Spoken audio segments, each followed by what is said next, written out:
great thanks, Patrice, for joining us today. And Patrice is a research director at IRD and working on tuna fisheries in the Indian Ocean and particularly recently on how to integrate equity considerations in scenario analysis for the management of that fishery. Thanks, Patrice. Thank you, Olivier. Thank you all, and good day, good morning, good evening to everybody.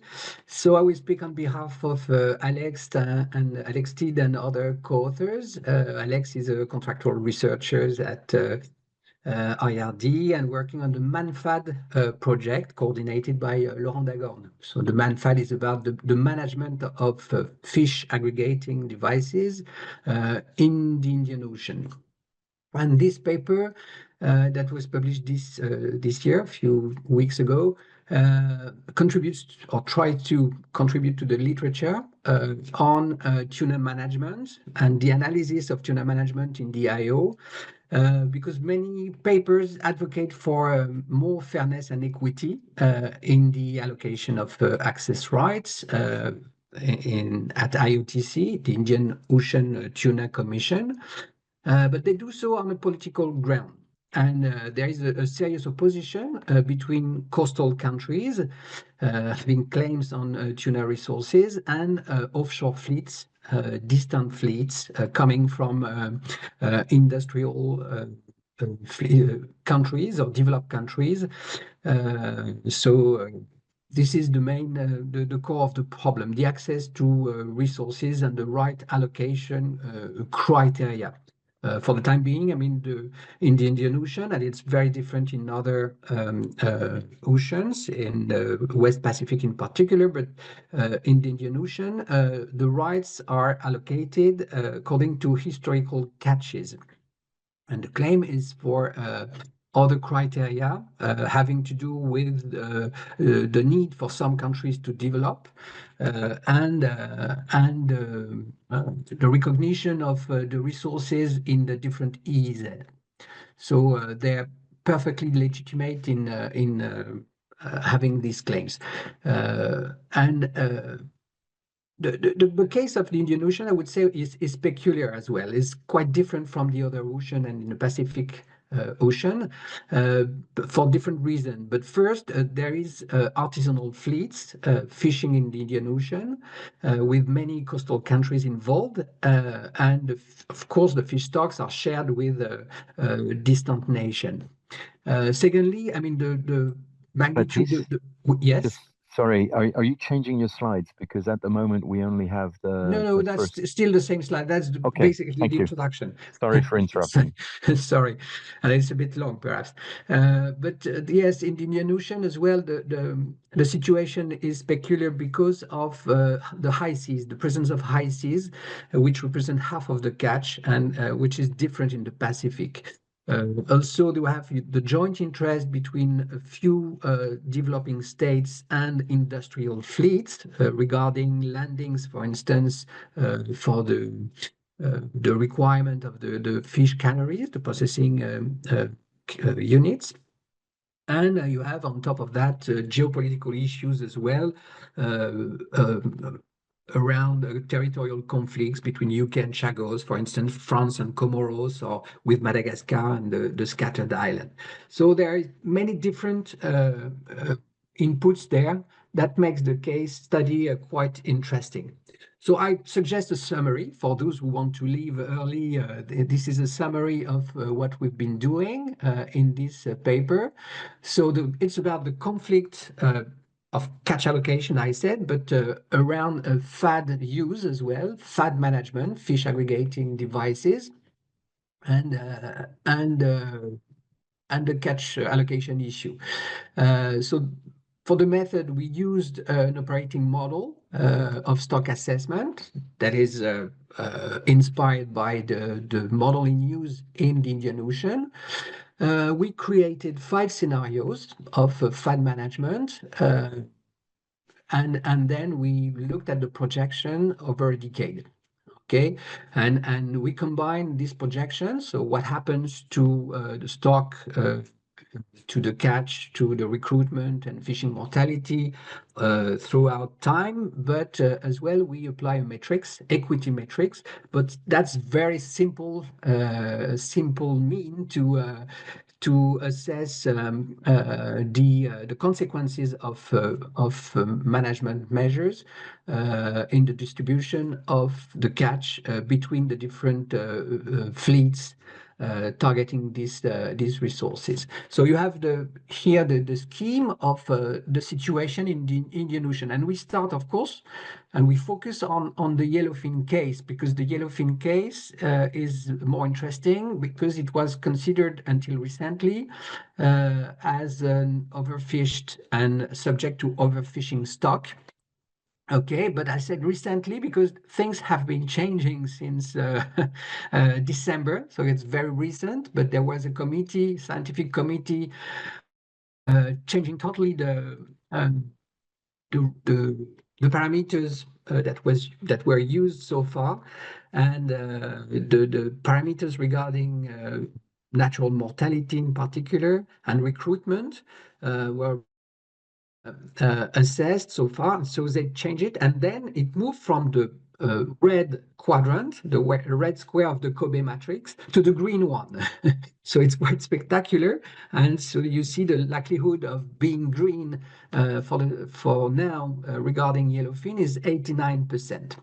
Okay, so basically what I'm going to say is wrong, because we use, of course, the former parameter, the previous parameters, but still it's interesting, of course, to look at various management scenarios and the outcomes of these scenarios. So we used this, we created this operating model. We estimated as well first some elasticity of catch effort relationship through non-parametric methods like DEA or with GLM as well. And we showed some excess capacity, overcapacity by the too many vessels for the amount of catch that is caught by this purse-seine fleet in particular. And so the operational model is very classical edge structured model from which we simulate the different scenarios and apply the equity metrics. So I was talking about this increasing literature recently claiming greater equity in the IO tuna catch allocation. So you can see a few titles of these papers: Equitable Tuna Governance, Advancing Tuna Catch Allocation Negotiation in these fisheries access arrangements. David against Goliath as well, with the rise of coastal state changing and shaping the rules in IOTC, understanding barriers as well to catch allocation, and research into equity and fairness, problems of access, equity in different PhD theses as well. And so that's interesting to look at this literature, which is grounded in political sciences mainly. So this is all these papers deal with political issues mainly and talk about the bargaining power of coastal state facing the distant water fishing nations. The fact is that these nations quite recently have created a group, bargaining group called G16, and trying to change the balance of this bargaining power into the IOTC scientific groups or different commission. But they complain about the rules in force at the moment with the catch allocation based on historical rights, and they advocate for more rights granted to the coastal nations. So that's interesting to look at this literature. But the common point of this literature is a network of academics and and ENGOs, for instance, called Ocean Nexus, in which you see the motto. So this was taken from their website yesterday, and they say that our mission is to establish social equity at the center of ocean governance. And they're doing so in a quite radical way, political way, talking about post-colonial theory, indigenous governance theory, critical race theory, critical ethnic, etc., feminism, anti-patriarchy, anti-colonialism, anti-racism, etc., etc. So that's quite interesting, and it creates a really heated debate at the moment, because behind that as well, you have a foundation called IPNLF, which is the International Pollen Line Foundation, trying to defend the access rights of the bait boats, the pollen line fishery, against the key role played by the purse seine fishery. And this foundation sponsors a lot of these PhD theses, has funded a lot of PhD theses in the so-called Global South, and talks on behalf of these coastal countries, and try to get involved as well in the political process and scientific process within the Indian Ocean Tuna Commission. And by representative funding ENGOs, for instance, that are very present in this committee. So that's interesting, but there is need for perhaps for other aspects of this evaluation of the situation through perhaps empirical approaches and science-based approaches. But the fact is that there is a tuna dependence of these coastal states and small island developing states, for instance, in terms of their contribution, the contribution of tuna resources to SDGs. The access fees that these countries in the Pacific get from the fishing agreements represent up to 70-80% of the government revenue, 50% in others, and the contribution is really high. But other papers show that if the contribution to government revenue is high, this is perhaps not so much the case with regard to the value at first sale, the contribution to GDP, and the contribution certainly to local nutrition. So small-scale fisheries are way more important for these aspects. So depending on the SDGs and the objective you have for the countries, you see that the results of the assessment can be different. In the Indian Ocean, the G16, so the group of coastal countries, has managed to push forward a resolution that has been voted in February 2023 to create a moratorium for fat fishing for 1 quarter every year. So that was very new, because usually the decisions are taken by consensus within these scientific groups, and it was the first time it was voted and adopted.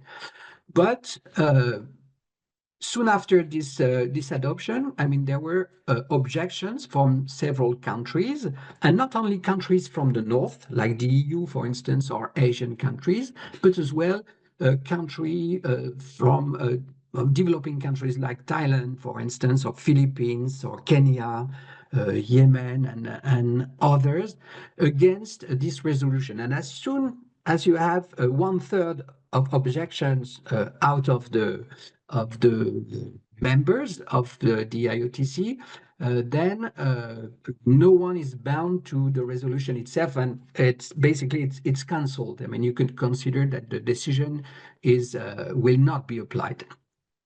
So that was interesting to look at the consequences. And one of the reasons for which this resolution was not implemented was that the lack of science-based evidence behind the consequences of this resolution. Would it be successful for the stocks, and what would be perhaps the social and economic consequences? So we looked and we developed a series of articles in MARBEC within the MANFAD project to deal with this issue, and showing, for instance, the impact that fad fishing had on efficiency, on creating overcapacity possibly, but also creating some externality problems like the effects on bycatch, entangled species in the fad nets hanging under the fads.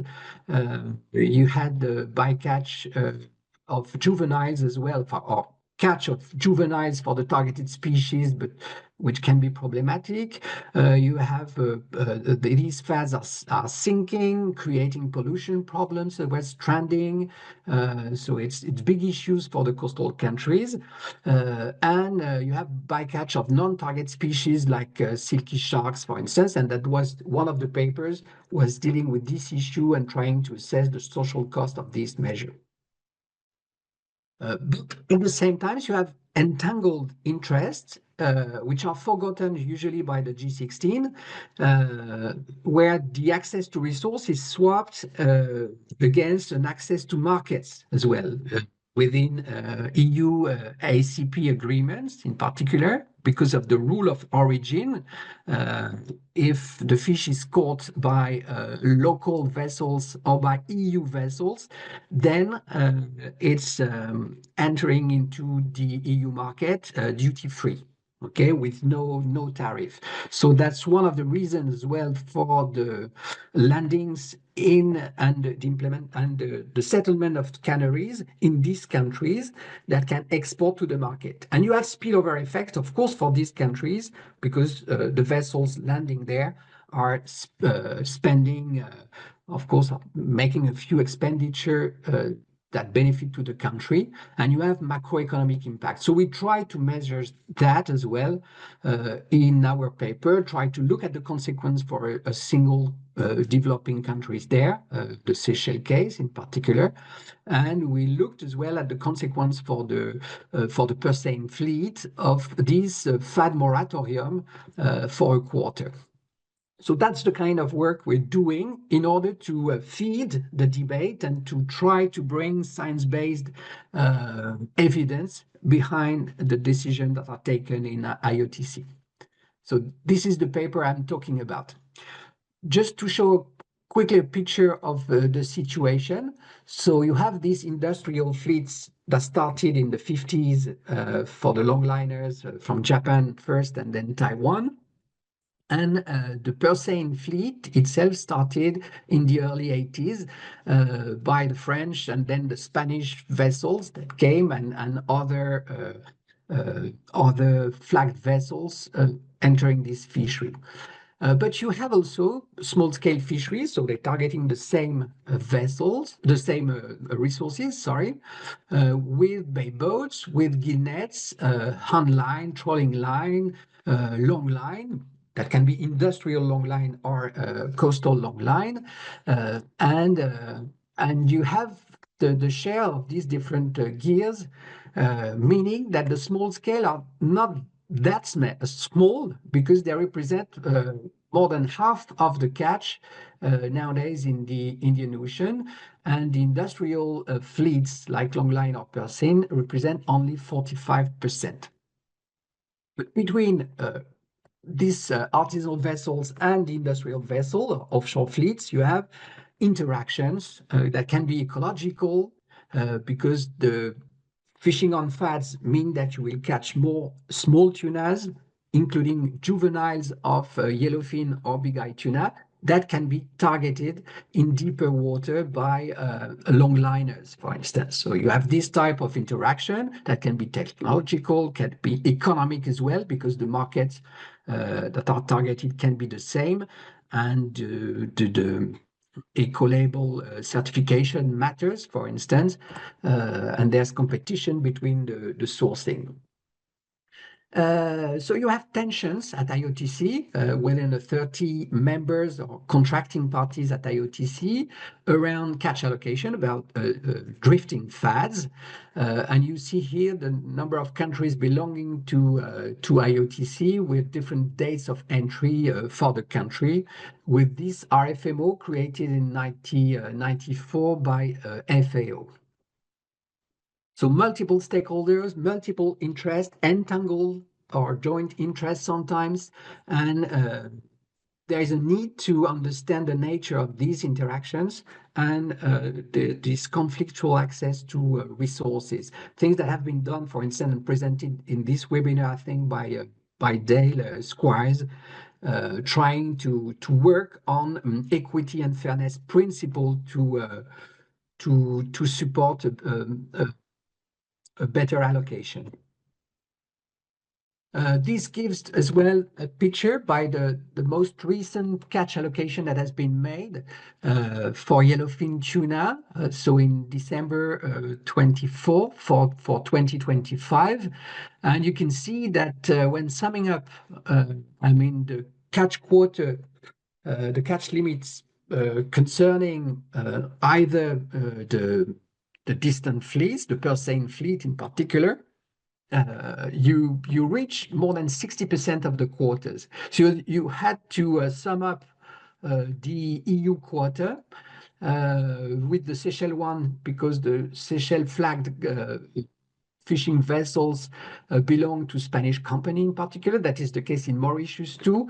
And this reflagging of vessels concern a lot of coastal country then, but the fishing company themselves are run by northern countries. So 60% of the quota, meaning that you have other countries like Tanzania, Bangladesh, and others that have only a tiny share and cannot develop their own fleets in this ocean. The short picture as well for to present what fish aggregating devices are. So the fact that these bamboo rafts now monitored on the screen by vessels remotely and tracked with satellite buoys, and equipped now increasingly by eco sounders, meaning that the vessels know perfectly what is the biomass underneath, and they can target more directly and being much more efficient in fishing, because underneath, under the FADs, the fish does not move, and so it's much more catchable, and you have perhaps 90% of positive sets with FADs. And the alternative, of course, is to fish on free swimming school, where the fish moves very rapidly, and then the rate of positive sets falls to 50%. So it's much more efficient to fish on FADs. So for the MANFAD projects, the objectives were to develop first a model to estimate this impact of different management measures regarding the use of drifting FADs. So evaluate the effects of these different scenarios. And for that, we built a model mimicking the SS3 model used in different RFMO, including IOTC. So the model that we built is perhaps a bit simpler because it's not spatialized. We integrated all zones into one single zone. We aggregated as well the fleets into 9 categories only out of the 21 for simplification purpose. And we used information, we imported the inputs, data inputs, concerning different parameters used by SS3. So that's the case of natural mortality, that's the case of recruitment, of stock weight at edge, etc., etc. And I said that these parameters had changed recently for the new stock assessments of yellowfin. So the model is very simple, population dynamics model. So the classical Beaverton old age structural model based on abundance and mortality at different age classes of the yellowfin tuna population. The recruitment feeds, of course, the population, which grows and spawns, but it also this population is also subject to natural and fishing mortality, giving the catch, of course. And we use elasticity parameters as well that we estimated from a DEA approach. The amount of inputs that are used to produce outputs and to evaluate the efficiency of the fleet in overall, and to evaluate the percent change of output, so the catch, whenever there is 1% change in the amount of inputs. So that's why we can have this ratio of 1% to a 0.29% increase of yellowfin for any number of fat sets. And as well, we try to estimate this relationship between the use of fat buoys, which is limited as well by another resolution in IOTC, so limited to 300 buoys deployed per vessel at any one time, or they cannot buy more than 500, as far as I remember, I think it's 500 buoys in a year per vessel. Okay, but it's much more difficult to estimate this relationship because you can fish on free school even though you deploy the many buoys, depending on the environmental conditions. You can fish as well on the buoys deployed by other vessels. So the relationship is a bit weaker, explaining that the low ratio of 1% to only 0.05% increase in yellowfin catch for a decrease, because whenever you deploy more FADs, you will tend to catch more skipjack, for instance, and less yellowfin. So the model can be described here rapidly. Catch numbers of individuals are converted into yields to which this percent change is applied. The elasticity coefficient are applied to obtain new yields, which are converted back into the catch numbers along with what the other fleets are doing. And so we optimize the process by looking for a new vector of fishing mortality, catch at age, etc., on the basis of this new structure of the catch, okay, by at age and by year. So that's what we are doing, and so we can make projections out of it. 5 scenarios selected, plus a reference case. So the two first scenario, reference case B1, scenario 1, sorry, is the business as usual scenario. And then we created 2 scenarios with a reduction of effort, either through a limited number of sets or a limited number of buoys deployed per vessel. And scenario 3 it corresponds to the resolution that I was talking about, the seasonal closure for a quarter where fad fishing would be prohibited. And the fourth scenario prohibits totally fad fishing. So we use an extreme case as if there was no fad allowed in the fishery at all. And finally, we used a fifth scenario that could be interesting and showing a closure as well, a seasonal closure for 3 months as well, but regarding all fisheries. So whatever the fishing years, everybody would stop fishing yellowfin for 3 months every year.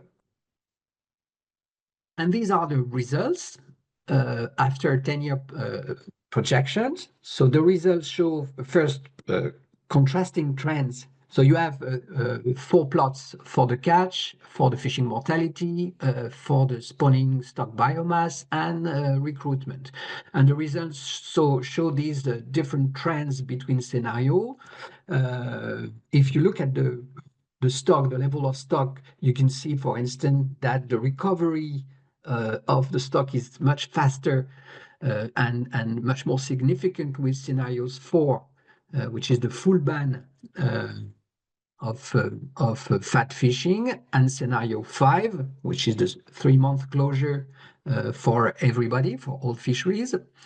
Among all other scenarios, you have more limited effects in terms of effort reduction, for instance, fishing mortality. Scenario 3, perhaps of the seasonal ban for fads, is the most effective ones. All other having a limited effect.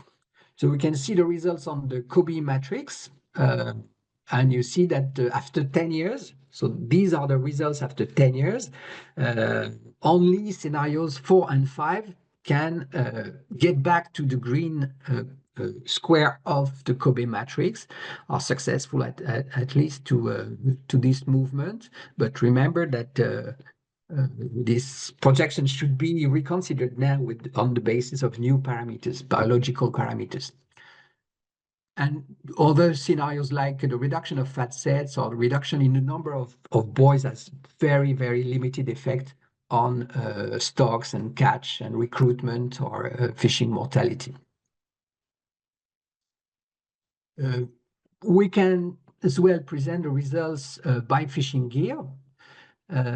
With a comparison here in percent change to the base case, so the business as usual scenario.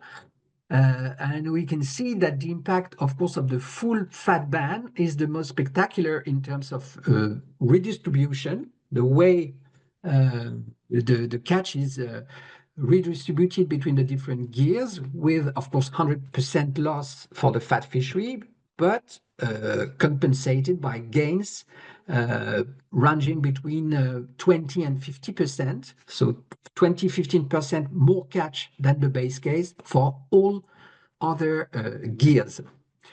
The scenario 5 with seasonal closure for all gears show opposite outcomes between fleets. Some fleets are catching more, like the free school per seine fleet would catch more. The longliners as well, online, gillnet, but other fisheries would catch less, like the bait boat, of course the fat fishery, and the trolling line as well. So the results are quite different from fishery to another. And so we used the projection, these outcomes by gear, to calculate some metrics about catch shares, some equity metrics. So we used very basic one, very common in economics as well, in particular. I mean, the Gini index and the Lorenz curve. So for those who are not familiar perhaps with these metrics, the Lorenz curve measures the relationship between the cumulative shares of the catch and the cumulative shares of ordered fleets. So each fleet, there are basically 9 or 10 fleets. They represent, so each one 10% of the catch, so they 10% of the fleet, sorry. So they should represent 10% of the catch if it was perfectly equally distributed. And the more the curve moves away from the diagonal, so the diagonal represents a perfectly equal distribution, the more you move away from these diagonals, the more the fishery is, the catch, sorry, is concentrated into a few fisheries. And the Gini coefficient is between 0 and 1. 0 means perfect equality of the shares, the situation along the diagonal of the Lorenz curve, and 1 would mean a full concentration in one of the fisheries, as if, for instance, the per seine fishery was catching 100% of the catch, so the Gini coefficient would be 1. So what is shown here. So you can see very different dynamics for the Gini index, but basically there's a low variation first in the distribution of all scenario. It ranges between 38% to 41%, so it's quite a low variation in overall. But you can see as well that some scenarios, like the more radical one, the most extreme ones, scenario 4 and 5, show first a sharp decrease of the Gini index, but then a continuous increase, and meaning that inequality would increase with such scenarios. Perhaps the scenario 3, the blue one, provides so the greatest equity or equal situation with the lowest Gini index. So that's interesting because the scenario that are very effective in stock recovery, maybe not so interesting in terms of distribution. And then we introduce the price effect as well to apply the equity matrix to the revenue distribution instead of only catch quantity. And so for that, we use the weighted average prices with regards to the catch shares of countries. So what is the weight of the country in total catch for one type of fishing gear, for instance? And we use the export unit value of this country as a proxy of the market price. And because according to the fishing gear that catches the fish, the price level can be very different. And you can see, for instance, for the fat fishing, it's only 13 for frozen skipjack. If I take the case of frozen skipjacks, it's only $1,300 US per ton, for instance. But if you take the average price of the frozen yellowfin caught by longliners, it's around 5,000 or even more than 5,000 for the French longliners. So you see that the price can be very different. And so the matrix, of course, will be quite different. Here we show that the permanent fat ban increases the unequal distribution of the fishing rent. If we consider this matrix with the revenue, and the buoy reduction scenario, which is the scenario 2B, so that must be here the orange one, or nearly red one, becomes the most egalitarian scenario. So we have different results, and depending on the objectives we have for the fishery, what do we want regarding the stock recovery, but as well in terms of revenue distribution, or is it a catch quantity distribution that we want because we are interested by nutrition for the population? The choices could be very different. So it's important to have this kind of measure. These are my conclusions. First, we showed overcapacity of the percent fleet related to the high efficiency of drifting fads.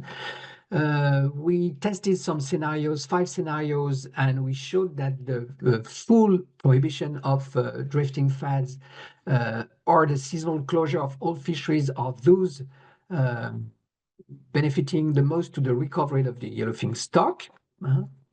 Of course, with respect to the former set of parameters. But as well, we show perhaps that the third scenario, that was the resolution of a quarterly fat closure, would be interesting and a good compromise, both in terms of stock recovery, catch recovery, and equity sharing as well.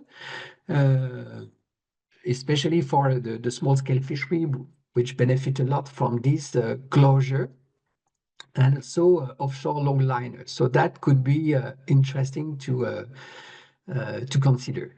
And on the other hand, I mean, the full ban of DFAD fishing would increase inequality of revenue distribution within the yellowfin. So the next steps would be to consider as well the skipjack case, and because of the yellowfin and skipjack are the two main species targeted by all these fleets, and to look at it in terms of dynamics of the fleet as well, because you would have some entry, some exit, and things could be different when projected in the long run. So thank you very much, and I'm prepared to answer your questions if you have any. Thank you. Thanks, Patrice. We can't do the clapping, but we can do it virtually. Thanks a lot for the presentation. Very inspiring. We have time for questions and comments and discussion, so don't be shy. You can raise your hand or just jump in